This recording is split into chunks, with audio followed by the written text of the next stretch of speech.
Hi, my name is Lisa Richter. I'm the Director of Industry and Outreach and Growth for CSA. Welcome to the Masterclass. Before we get started, a quick word about CSIA. Probably most of you here today are familiar with the association, but if you are not, all you really need to know is that CSIA's mission is to help SIs build better businesses.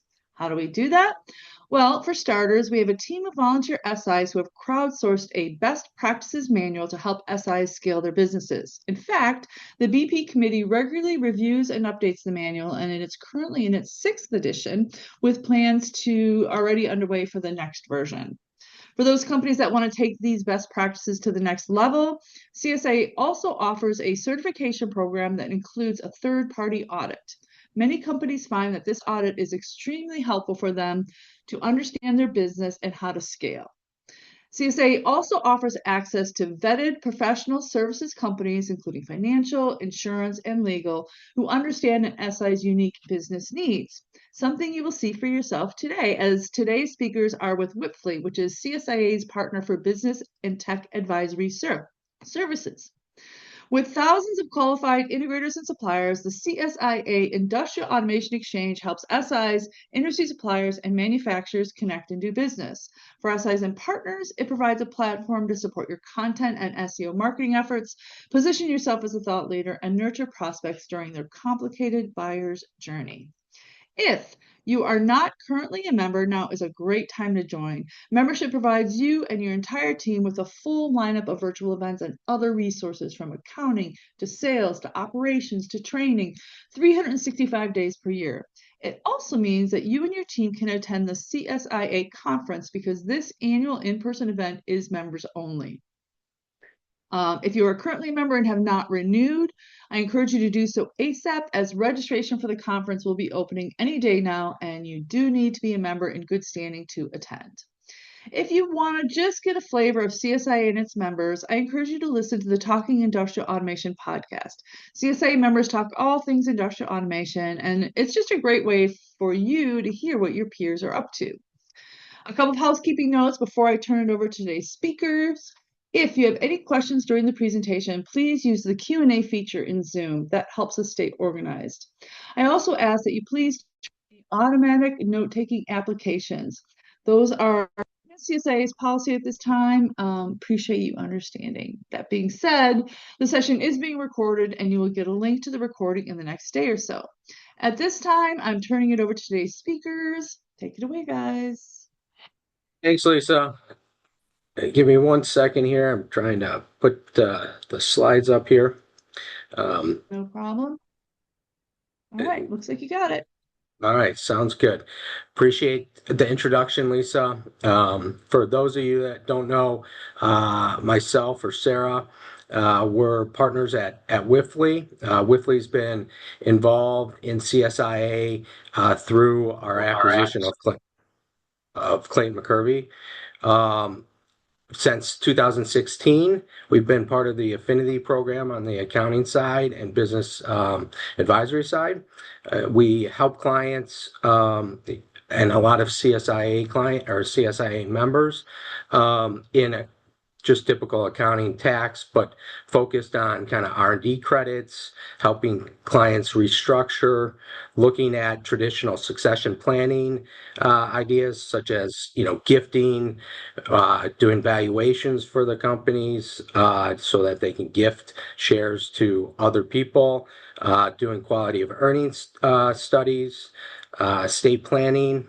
We also have a big operational performance group that helps in leadership development, which we'll kind of talk about in this AI succession planning. But we use kind of predictive index to help through some of that stuff. We have a group that does that. We also do ERP implementation, system selection, optimization for different ones. We can also help make sure that you're choosing the right one. Recently, we did a project for a CSA member on some dashboarding to make sure that they were getting the right KPIs that the company was looking at. We do some CAS services, so accounting client services. So if you lost a bookkeeper or need a part-time CFO, we can help with some of those things, as well as even doing some employee benefit. We can take over payroll and doing TPA for 401k, different things like that. So with that, we'd like to kind of start the webinar. And this will be on succession planning in a digital era, preparing your business for what's next, and we'll kind of get into some of the things that we're seeing as an advisory firm of clients as well as system integrators that could be using some of these techniques to help grow their business. Sarah, if you want to take it away. Thanks, Tim.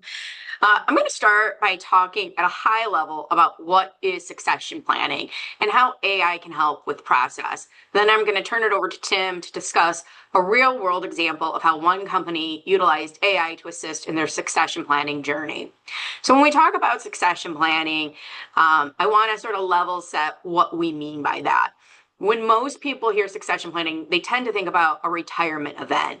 That could mean letting the next generation take over leadership, or a liquidity event in which you're selling your business and a new third-party owner is stepping in. However, in the modern era, succession planning really shouldn't be considered a one-off event, and instead should be considered a continuous embedded in the strategic planning of your business, and not just at the leadership levels. Consider succession planning in multiple facets of the business: leadership, middle management, specialized positions, operations, technology, and data. It's about building a robust talent pipeline to support growth, preserve institutional knowledge, and maintain performance through leadership transitions. It's not just about having a backup plan for the CFO or for the CEO. So when we think about succession planning, there's a few key components that you should be thinking about: identification of key positions, talent assessment, development plans, and monitoring and evaluation. The goals of which include continuity of business operations, talent retention, and leadership development. These need to be assessed through the lens of modern challenges. When we talk about rapid digital transformation, that's impacting businesses across all industries, and leaders need to really be thinking a step ahead to determine how this is impacting their business and what is coming next. What are the characteristics needed from future leaders to ensure you are keeping up? Leaders now need to both understand the fundamentals of the current business, as well as thinking about how emerging technologies will impact and change the business. When we think about shifting workforce expectations, a lot of times we're thinking about what the younger generation expects and how they are willing to work. However, businesses should be also thinking about the aging workforce and how are they addressing the knowledge transfer that it will be critical to ongoing success. We hear about the intense competition both for talent as well as business. But we rarely hear what businesses are doing to create processes to ensure new talent has access to that institutional knowledge of the aging staff who may be preparing for retirement soon. In addition, how are you preparing young leaders to think about the business and not just about their technical role? So these are some of the things we're going to talk about as we get into the presentation. Tim, if you want to go to the next slide. So we talk about 3 pathways in the digital era, and that's ownership succession, key employee succession, and value enhancement before transition. Ownership succession is, I think, what most people tend to think about when they're thinking about succession, which is who's taking over for me. And then the next most common thing people think about is key employees. What if one of my key employees left the firm or left the organization? How would I fill that role? However, when succession planning is built into the strategic planning and processes of company, it can really lead to increased value of the business ahead of a liquidity event. A company that has a process to capture knowledge from the employee who's been there for 40 years and has an unsiloed process to determine bench strength has more inherent value than a company that hasn't thought through some of these issues. Thoughtful, continuous succession planning, that's part of the culture and continued strategic plan of the company are all key to enhancing the value of the business. Tim, next slide. Thanks. So what can AI do and what can it not do? We know that AI lacks the ability to build human relationships. It can't use emotion and creativity in decision-making processes. But succession planning is both a science and an art. So when we talk about succession planning, while AI can't help or assist with the art of succession planning, when we talk about the science of succession planning, AI can be deployed to help assist there. It has the potential to bring more rigor and objectivity to the science, which can assist the human aspects required in the art. For organizations that are capturing performance-related data, AI can assist in the planning process with data-driven insights, which can help enable more accurate predictions about future leadership needs. It can shift from planning for specific job titles to identifying future capabilities and skills needed. It can support continuous real-time succession planning, moving away from reactive annual exercises that tend to exist within most corporate environments. We know it's powerful, but only when leaders supply relevant business context, right? When you're talking about documents, workflows, job descriptions, transcripts, AI is powerful in taking that information and synthesizing it. But if the information that's being fed to an AI agent isn't accurate or complete, then it's not going to work. AI models like ChatGPT and Copilot that most of us are using, they're not trained on your proprietary information. And so we'll talk a little bit about how you can utilize AI and get some proprietary information while still protecting yourself and deploying some risk mitigation techniques. Tim, you want to go to the next slide? So, we sort of alluded to this in the last slide, but technology prerequisites for AI-enabled succession, really before you layer AI into succession planning, you need to ensure that your core systems are stable. As we know, if the data entered isn't reliable, AI will not produce a reliable results. So before you can think about AI, you first need to ensure your core systems are stable and are capturing accurate and reliable data. You need to have your processes well documented, and you need to ensure that reporting exists and is accurate. And then knowledge is able to be captured and is accessible. So once you have these core prerequisites from a technology perspective in place, then you can start to think about how can you layer AI into your business to help with your succession planning needs. Next, we'll talk a little bit about identifying leadership gaps and how AI can, help streamline operations to help enhance value. How modern tools help to identify gaps sooner. With the right information, AI can use predictive analytics to forecast future leadership needs based on current trends and organizational goals and market conditions, and identify the risks associated with leadership gaps. It can deploy predictive analytics to help anticipate future skill gaps and role requirements, helping management to inform development strategies. Of course, AI comes with risks. Poor data quality can lead to incorrect insights and conclusions, which is why it's critical to ensure your systems are stable, your processes are well documented, and your data is accurate before you start exploring AI solutions. I've spent the last several minutes talking in theory, but actually taking steps is difficult. It requires investment of both time and money, and it requires buy-in from the people who are feeding AI the actual data. I'm going to turn it over to Tim, who's going to discuss a real-world case study and discuss some of the phases of a succession planning roadmap. Tim?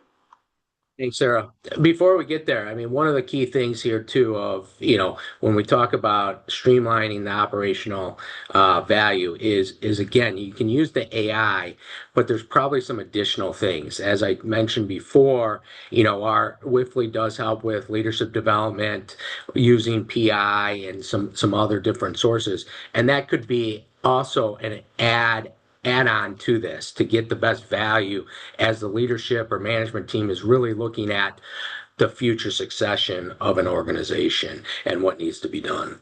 Yeah, Tim, I mean, those are tools that can help feed data into an AI agent that can then help the agent to sort of provide more better insights, right? So you talk about predictive analytics, or predictive index, right? That's all data-driven information that can be utilized when you're deploying AI in your succession planning roadmap. AI may come up with, what is the best type of person for this role, right? And from a predictive index standpoint, you have, the four quadrants, and it could say, okay, here's where your best person would be. And then as you're looking at hiring or moving different people into that role, you can go back to your predictive index for your teams and say, oh, you know what? We got somebody that's right now in marketing that may be perfect for sales in this organization, and let's try to figure out how we utilize them and then use AI to help them understand the roles as well. Yeah. Another place, we talk about predictive index because it's a tool that we use, but there are several other tools out there, right? Whether it's, Myers-Briggs or something of that nature. But if you're using something like that for your staff, right? The other piece that AI can help with is sort of overcoming biases, right? As people, we all have human biases, right? As a manager, you're probably protective of your staff. And when you're looking at the broader picture of the company organization and trying to determine where your skills gaps may be or where there could be future leaders, an AI agent can help overcome those biases if you're feeding that information into it. So these are data-driven tools that are needed if you're using AI to try to help with your succession planning roadmap. Oh, I think that's good information. But we do have to remember, data-driven stuff doesn't always, make the outcomes as well as, as somebody just pounding the pavement and getting stuff done or different things like that, right? So, science and an art, Tim, a science and an art. exactly. So anyway, so I'm going to give kind of a real world example of an item that we're kind of working on right now internally at Wifley with a client, kind of capturing that, and transferring that institutional knowledge. So really kind of the playbook of offboarding, somebody if somebody's retiring or different things like that, right? What you need to do is kind of a 6-step process, right? Interview the key experts, transcribe the sessions, feed the transcripts, enroll material to AI, and then generate SOPs. You got the onboarding plans, and then using the tools to capture the workflows, and then you publish it into a knowledge base, right? And that's really what you're trying to look at in all these different things. Are there gaps that, okay, we can publish into a knowledge base and be able to then, when people in the organization have questions, boom, it comes up, right? And so, for example, what we've been working on internally with a client is what we call Agent Iris, and basically what this is we've had a retiring engineer with 30 years of product experience, right? And this person is about to retire, so we need to document all the knowledge that they've had for the last 30 years, right? And so basically she's giving us all the information. We're putting it into, documenting it and then putting it into AI so that future engineers that are coming into the company are going to be able to just ask Agent Iris any of the questions that she's had over the last 30 years to help with making sure that the information is getting done. So that's one example of how you can use it. I know a lot of other companies are looking at, especially in the system integrator area, is okay, how is my quoting and sales going through this process? And with all the different types of projects that we're quoting on, if there's certain ones that are similar, but most of the time there's some uniqueness to it. If you know what the quoting process is and you know which jobs you've quoted the best and have better gross margins and different things like that, you could put those into somehow into an AI agent. And when you're going through that process and you got new people coming in to quote on a new project or ask about a project, you guys might have multiple offices, right? And the offices, you're not sure that someone already did, something on a wastewater project, let's just say, for example, and you're able to ask the agent, have we done this and how have we quoted? And so that's kind of some of the things that you kind of start using, AI for and creating some sort of agents for this. Yeah, and Tim, one thing that I'll add there is, right, a lot of times when you start deploying AI in the business, the biggest frustration is it's not giving you accurate responses. But I think it's important as you go down an AI journey, not just in succession planning in the business, but in the business, is to remember that the more information the AI agent has, the better the results are going to be. So, right, the first few times you may not get the right results or it may not make sense, but the more you stick with it, the more you keep at it, the better the result will be in the end. And eventually you'll get it to a point, the agent will get to a point where it's consistently giving you relevant results. So it takes some patience. I said it takes investment in time and money. Time is patience. So I think that's an important thing to keep in mind as Tim talks about this agent Iris and continues on with the presentation. That's good information, Sarah. Thanks. So kind of some of the things of looking at this too, streamlining operations, right? So one of the things that you want to be able to do is create efficiencies in the process, right? And so streamlining is one of those big things. And if we're able to automate the documentation, you're able to get that information to others quickly.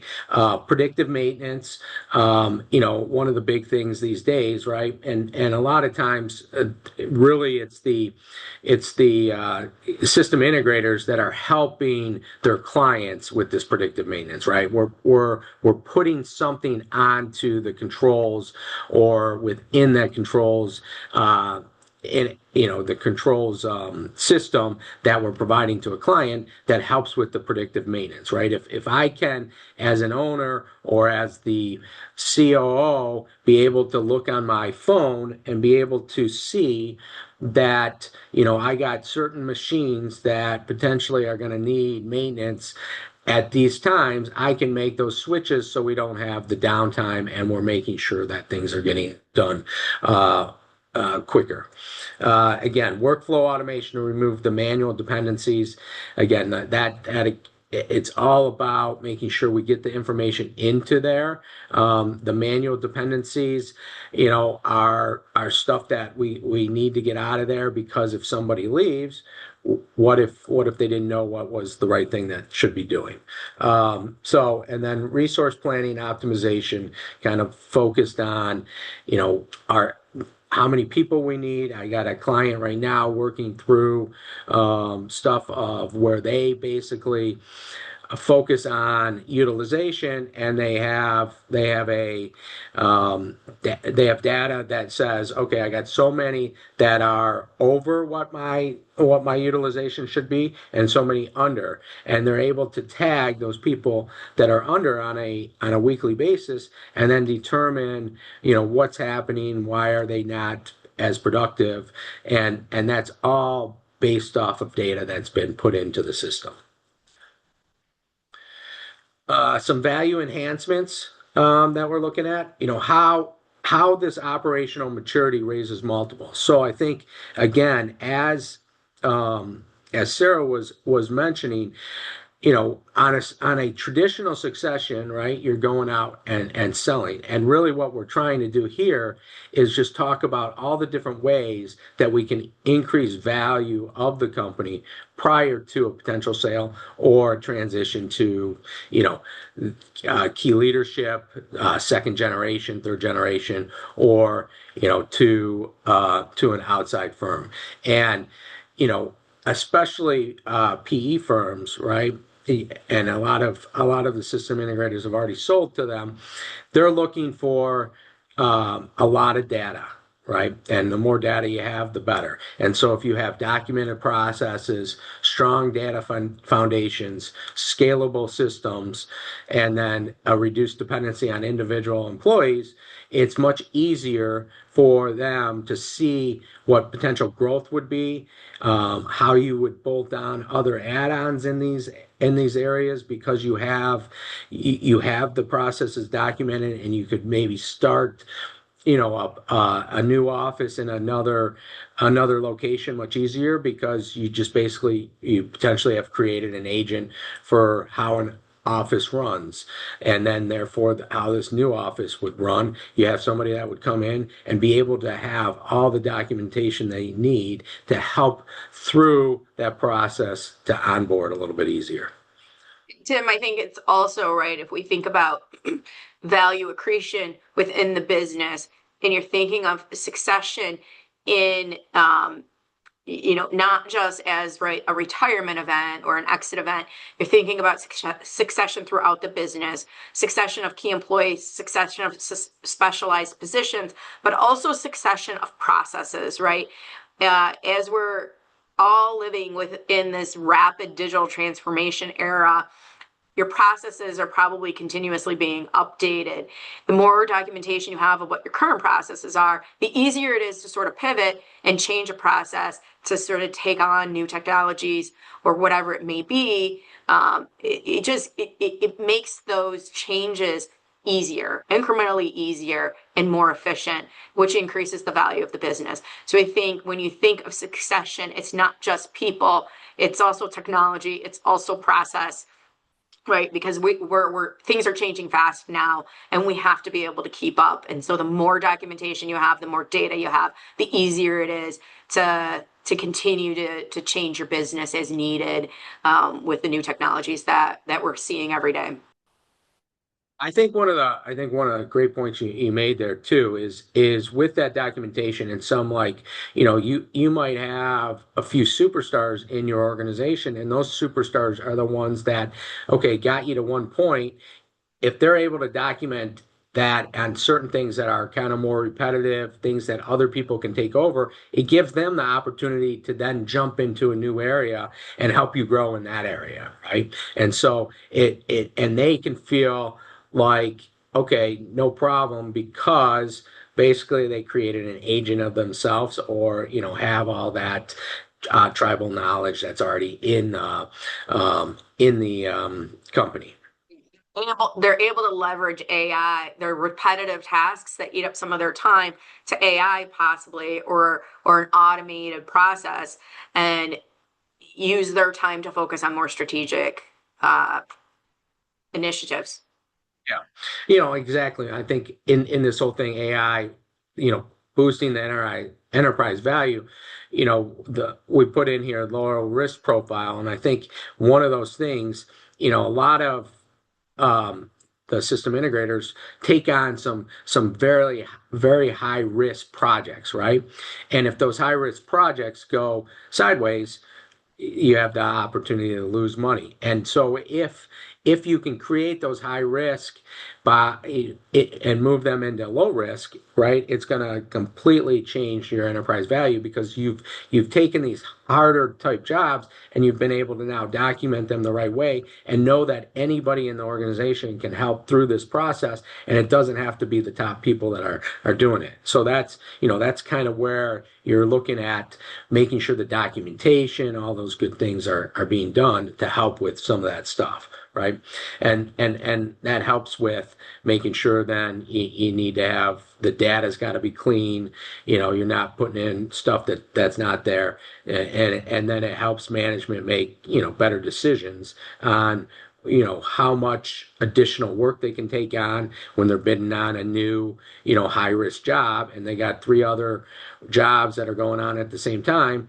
Is that the right thing? And potentially it is, because of the documentation that they have, right? So we can utilize those systems. Yeah.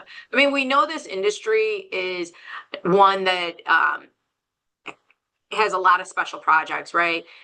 You're working on projects, no two are the same. So there's not a lot of repetitive nature in a project when you talk about the whole scope of the project. But there are pieces of projects that are likely repetitive. And those are the pieces that are the areas that you should be focusing on that can help you boost your enterprise value. Because when if you're looking at an outside buyer, when a buyer is coming in, they're looking for those repetitive streams of revenue, right? And so anything that you can do to show a repetitive nature in what you're doing, the better position you're going to put yourself in.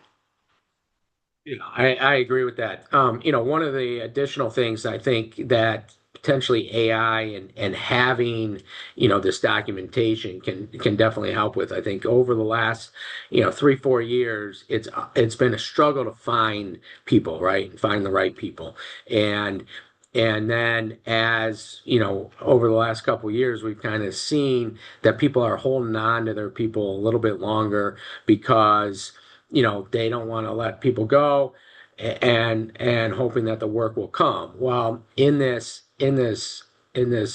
AI, area, I think it allows you to be a little more, as a management group, looking at, okay, maybe if I don't have the work, I gotta lay off. And I know that when I have the work, I can bring in people that I believe hopefully then can just, follow kind of processes that we have. And it shouldn't be as hard finding the type of people that we need because they can get up to speed much quicker than what they could 2, 3, 4 years ago because the knowledge is already embedded into the system.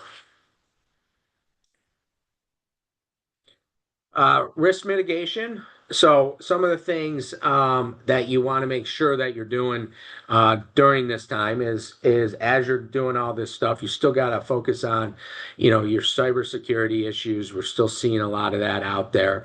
Kind of IP protection. Is there certain things within this AI that you're doing that you need to look at? Is there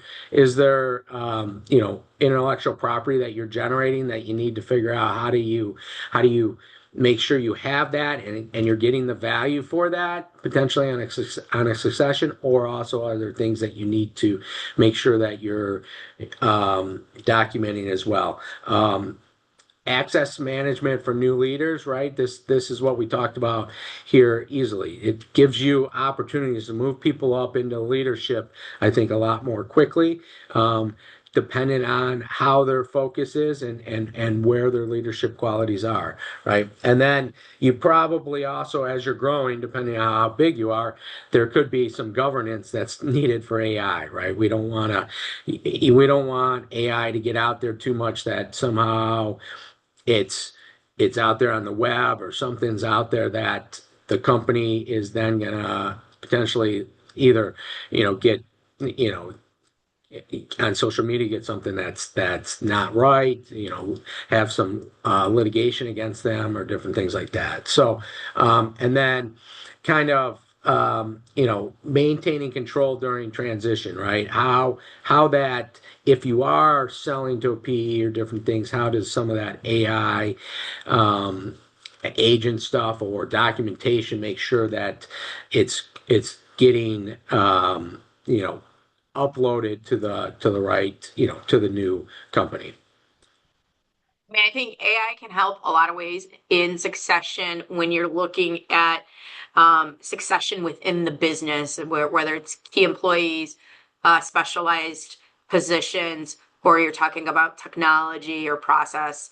But governance over the AI generated assets, I think, is critical when you're talking about succession as an exit event or a retirement event.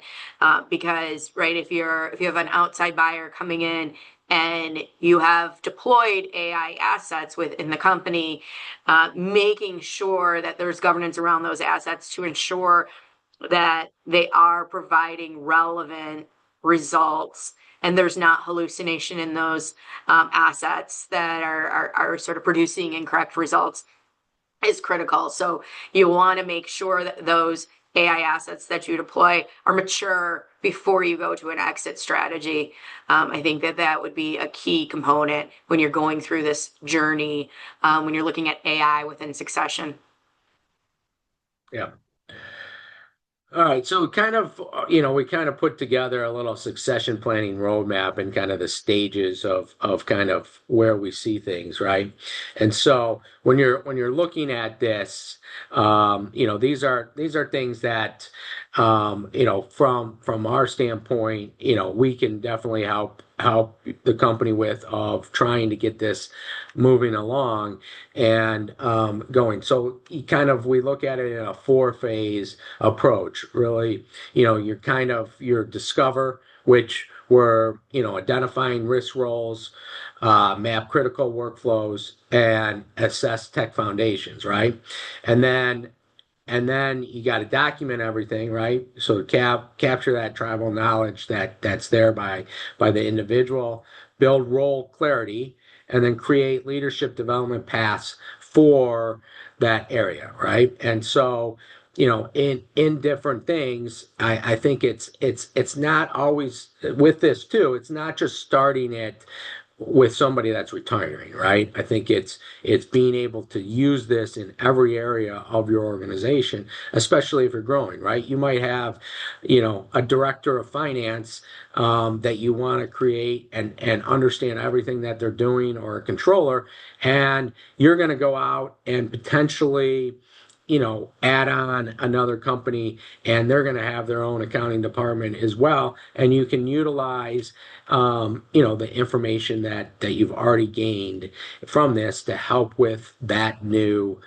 company coming in to get up to speed of what they need to do without having to have the current, director of finance spending all its time helping the new company as well, right? So that's a little bit on the documentation. You need to digitize and automate, right? Introduce the AI agents, standardize reporting, and streamline operations, right? And so this is, again, how do we then cut out different things within the operations as we're going through this, or make the operations more efficient, right? And I think that's the whole point of this. And then phase 4 is really the transition and scale, and this is where it's really helping from what we talked about of increasing potentially your multiples upon succession, or just your own bottom line that you're taking in on an annual basis, that you're going to have more money in your pocket to kind of focus on growth or retirement or whatever, right? And so you got to make sure that you're implementing governance, train new leadership teams, protect the IP and legacy, and then prepare for an ownership handoff or internal succession, right? So that's kind of where we kind of look at this. One of the big things, that we'd like to make sure that we offer up to you guys as well as anyone that has any questions. We're available, or Wipfli's available to kind of do kind of a meet to learn what we kind of have, to kind of learn a little bit more, and then from that we do what we call meet to give, right? We'll come back to you with some of the different things that we found that we think that we could help with. So anything else, Sarah, before we get into any Q&A?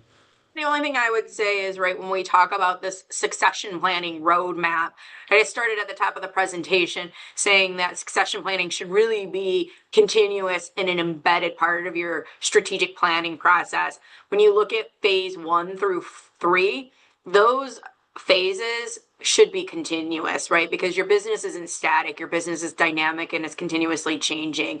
So these are the sort of the 3 phases. When you're looking at your strategic planning process, you should be assessing these items to determine, hey, are there updates that need to be done in these different phases? I think is, when you're looking at strategic planning, not as an exit event, but just as part of your business, I would say, my recommendation would be to continuously be looking at those first 3 phases. Obviously, phase 4 is all about transition and scale. upon a exit or a change. So that one you wouldn't necessarily be continuously looking at, but the first three you should be. All right, I guess I'm on.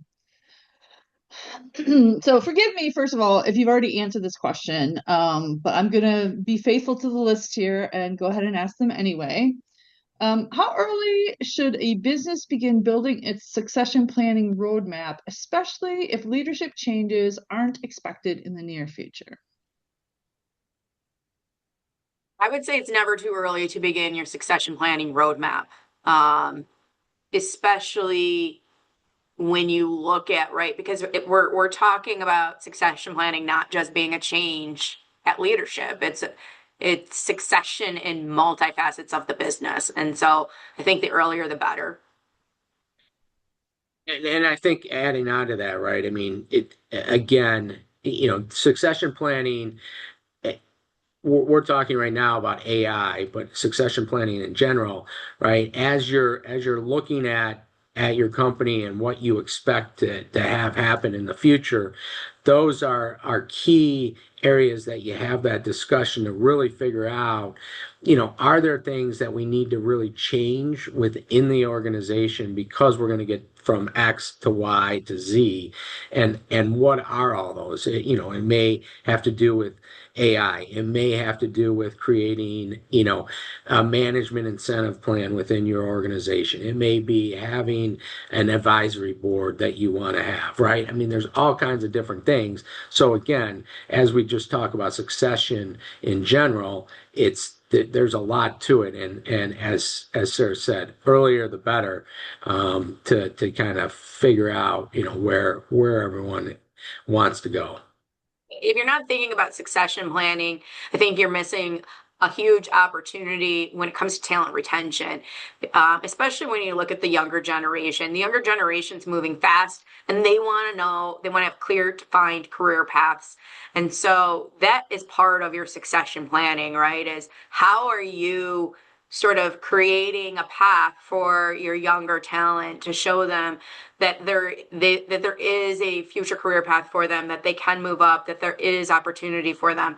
And so that's all part of succession planning. Although you may not think about it in the traditional term of succession planning, it really is part of the modern challenge when you talk about succession planning. If a company has limited data maturity, what would you say is the most realistic way to begin leveraging AI in succession planning? I think here with organizations with limited data maturity can use AI, as a strategic thought partner to strengthen succession planning by helping leaders explore a range of future business scenarios. AI can analyze strategic priorities, they can make shifts and operational risks to clarify which roles will matter most over the next 3 to 5 years. This helps leadership teams identify skills, mindsets, and decision-making characteristics. Things we talked about of leadership. How do you get there? And that will be essential for sustained performance. Once a strategic picture is clear, AI can assist in the mapping potential internal candidates or even profiling types that fit the future needs. As we talked earlier, right, about, okay, here's the type of profile it is.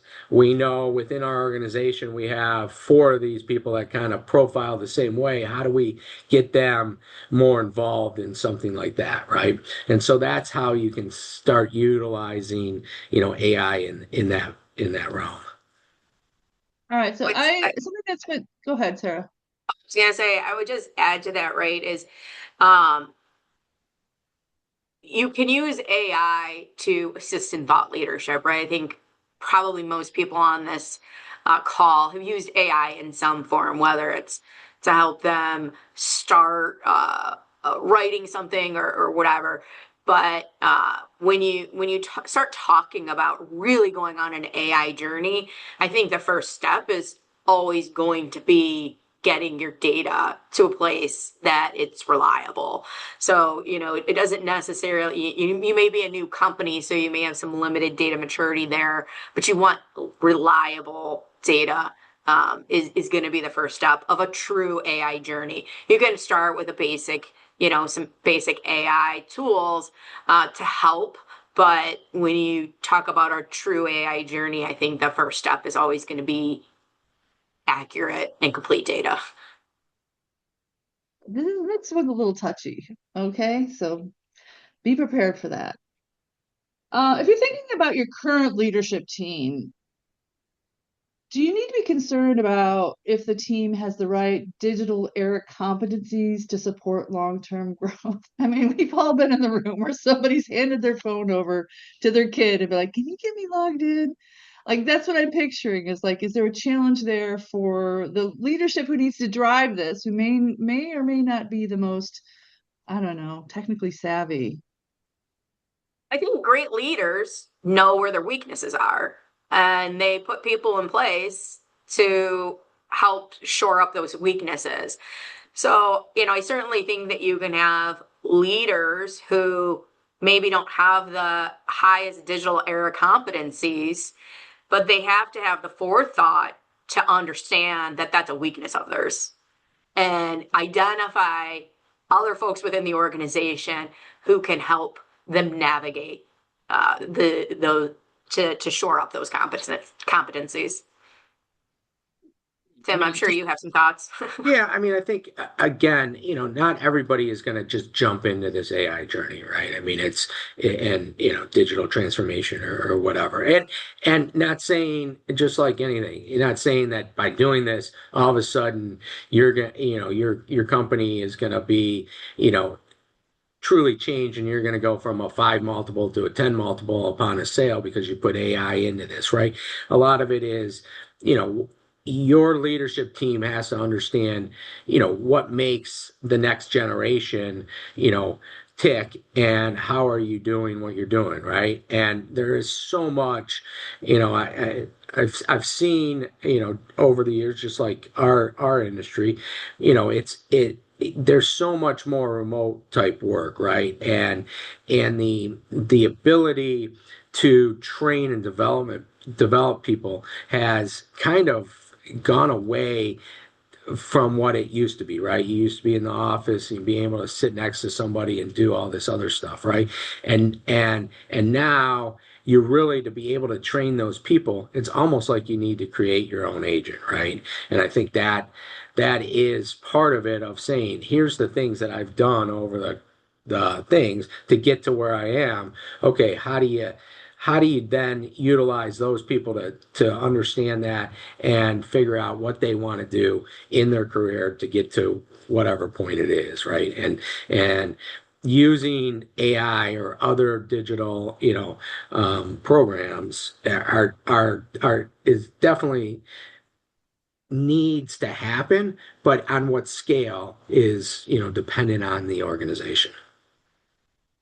So I imagine one question you might get is like, how do I budget? Like, how do I even begin to budget for this change, for what I might want to do, what might come up in the year or the next 5 years, or, what's your advice on helping organizations think about budget attached to this? I think you gotta start with, right, like most companies are going to have some low hanging fruit. So how can you get some easy wins? Because the quicker the wins you have, right, the quicker the ROI. But no company is going to go through everything in a year, right? It's going to be in phases. And so you really have to think about what your strategic priorities are and sort of look at this in phases and how can you sort of make it so that, right, while there is going to be an investment of money, how is that investment of money palatable, and how fast are you seeing an ROI? And I think that's where when you start talking about an AI journey, it's really out, starting with an AI roadmap. Let's sort of sit down and think through what does that roadmap look like? What makes the most sense for your business? And then starting to put a timeline to it. That's how you get to how do I budget for it is you got to start with a roadmap and to sort of see that journey through. And it's not, you're not going to have the time for it to all happen in 1 year. And so you're going to have to look at the priorities and see where those lie for you. Think adding to that, I mean, a little bit of this is, really trying to look at your organization and where is it in a, kind of life cycle, right? And how many people do you have potentially retiring because of being baby boomers or different things like that, that could be leaving the organization that have so much institutional knowledge that's out there.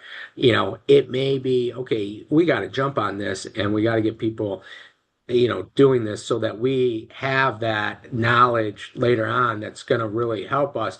And potentially, as we look at it, I was talking earlier about a client that put together kind of utilization understanding of really where the people are utilized and not utilized. Well, if you got people that aren't being as utilized, are those people that you can utilize in your organization to help in this journey right now, right? If they're being underutilized because you don't have as much work going on, here's an opportunity that you're already paying for it to utilize them to help with some of those, to document some of that roadmap as you're going through it. Think is what are some of the bigger risks that you see companies maybe overlooking when transitioning operational responsibilities to the next generation of leaders? You want to take this one? Sure. I mean, I think again, it's the institutional knowledge, right? I mean, not, and part of it could be client relationships. If you're transferring knowledge of how you're putting a system together, but not really transferring how you're interacting with a client, right?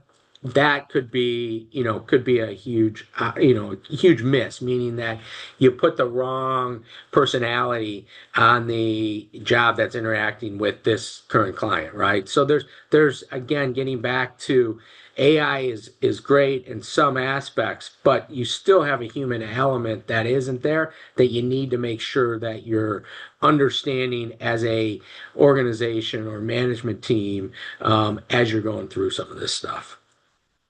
And I think the other risk, and I think most companies see this happen quite frequently, right?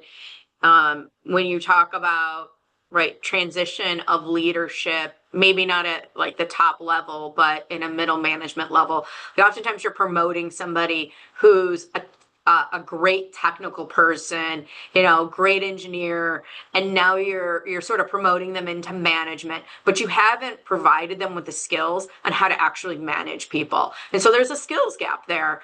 And I think that happens, all throughout the organization at every level, right? People get promoted and they're not quite ready. But it's really on the organization. It's okay to promote them when somebody maybe has a skills gap there. They're going to grow into it. But how are you supporting them in that growth? Because there usually is a gap especially when you're going from a technical role to a management type role, even a project management type role. Those folks are really great engineers maybe, but they're might not be great business people. They might not be great leaders. They might not be great managers. So you have to help them support that growth where they're gonna need it. All right, final question. I want to kind of end on a positive note. So give me a final thought or an example of like a quick win or something that you've done recently for your clients that really helped them solve a problem.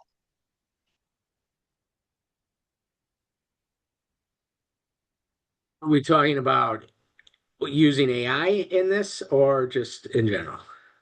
Sure.